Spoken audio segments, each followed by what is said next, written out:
Mengapa Presiden ke-8 ini meminta rakyatnya bersabar?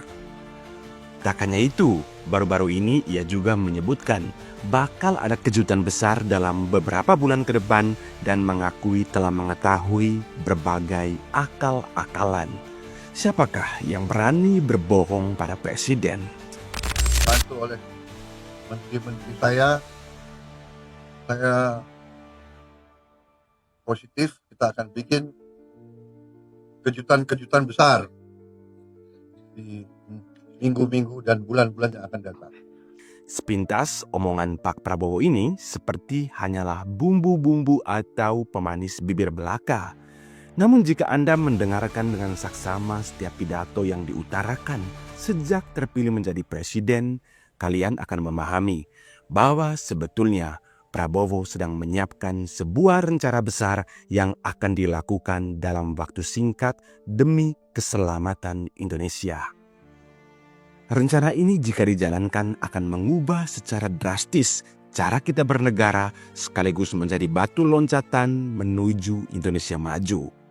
Itulah sebabnya ia sangat optimis pertumbuhan ekonomi kita bisa mencapai 8% selama 5 tahun ke depan, meskipun banyak negara tetangga maupun negara maju yang meragukan mimpi tersebut.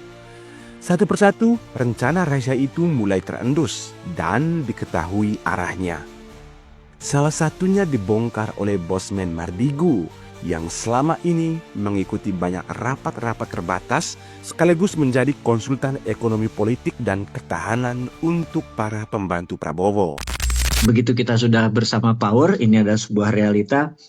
Banyak sekali acara-acara BUMN, rapat kerja, Bosman diundang, bukan hanya sebagai pembicara tapi sebagai konsultan, dan sangat mengejutkan dan saya tidak menyebutkan beberapa nama, hampir setiap minggu selalu ada rapat kerja, rapat koordinasi di jajaran C-level, di BUMN. Jadi rencana itu saya namakan operasi oligarki, yakni menertibkan sekaligus mengendalikan segelintir orang kaya yang selama ini berkuasa dan menjadi benalu dalam ekonomi Indonesia.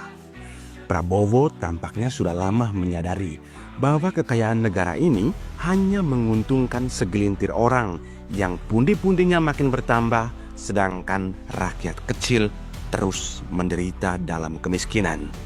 Ya, rantai setan kemiskinan selalu menjadi masalah yang mengganjal Indonesia bahkan sejak merasakan kemerdekaan. Orang kaya makin bertambah kaya, sementara orang miskin tetap miskin bahkan terus miskin. Satu hal yang pasti, bahwa sebagai seorang jenderal yang menguasai strategi, Prabowo selama ini tak banyak bersuara. Diam-diam, ia mengamati secara serius sembari menyusun strategi bernegara jika diberikan kepercayaan untuk berkuasa. Kini ia sudah mendapati kekuasaan itu dan sepertinya operasi oligarki adalah langkah pertama yang akan ia lakukan. dan akhirnya terpenuhi juga, dan ternyata ada beberapa belang-belang yang tersisa atau residu dari pemerintahan lama. Ini juga sulit ya, kalau misalnya saat ini ya seorang Anies berkuasa pun dia akan mendapatkan masalah seperti begini. Tapi ya biarlah Pak Prabowo yang membersihkan ini semua perlahan. Belangnya oligar ketahuan semua saat ini, alhamdulillah ya. Dan akan banyak lagi belang-belangnya oligar akan terbuka, dan ini memang strategi Pak Prabowo memancing itu keluar gitu ya. Jadi 100 hari pertama adalah membuka belang-belangnya oligar gitu ya. Dan telah berhasil satu-satu ya dimunculin. Anda pikir itu muncul sendiri, Anda pikir itu Sadidu, Anda mikir itu adalah orang. Enggak Pak, Bapak Ibu, saya kasih tahu. Ini adalah gerakan shadow yang memunculkan seluruh belang-belangnya para oligar yang memang Pak Prabowo bilang dia akan bersihkan ini semua. Jadi nanti muncul lagi lah di sisi timurnya Surabaya. Banyak hal, nanti Anda akan terkejut lagi dengan banyaknya oligar-oligar itu terbuka, karena ini memang misi. Sekali lagi, presiden kita adalah seorang militer yang sangat mengerti bagaimana mengelola negara. Dia pinter lempar batu sembunyi tangan, filosofi Pak Harto. Kalau Anda kenal Pak Harto begitu, tetap smiling, tetap pura-pura nggak tahu gitu ya. Padahal semua by design. Nggak ada sesuatu ini yang tidak didesain, apalagi seperti orang kayak Pak Prabowo. Jika memang benar apa yang disampaikan Mardigu di atas, maka setidaknya ada dua cara yang akan ditempuh Prabowo, yakni cara lunak dan cara kasar. Melalui cara lunak, Pak Prabowo bisa saja sedang berkompromi dengan para oligarki tersebut untuk bekerja sama membangun Indonesia. Misalnya dengan mengajak mereka untuk memindahkan kantong-kantong duit di luar negeri ke Indonesia sehingga bisa menjadi modal investasi dalam negeri.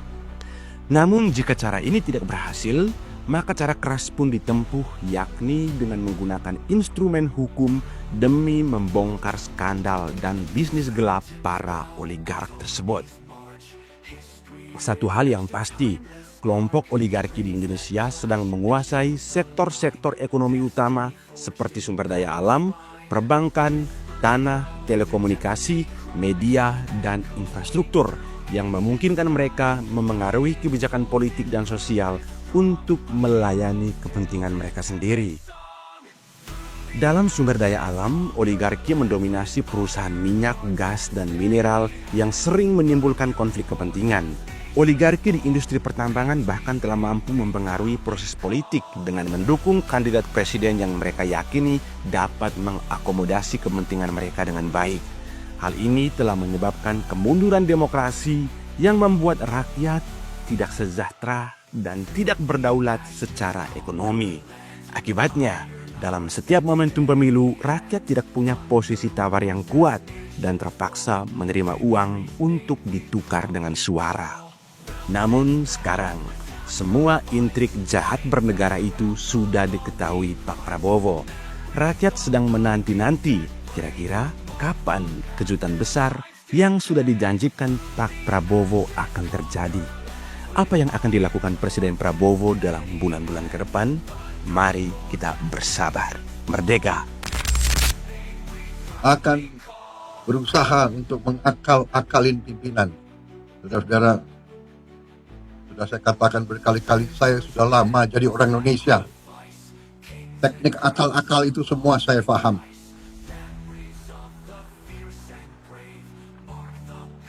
Saya sekarang merasa semakin percaya, semakin yakin bahwa Indonesia mampu bangkit dengan efisien, mampu bangkit dengan tertib, dengan disiplin, mampu mengelola kekayaan kita, dan kita bertekad mampu mengelola kekayaan kita sebesar-besarnya untuk kepentingan bangsa dan rakyat Indonesia.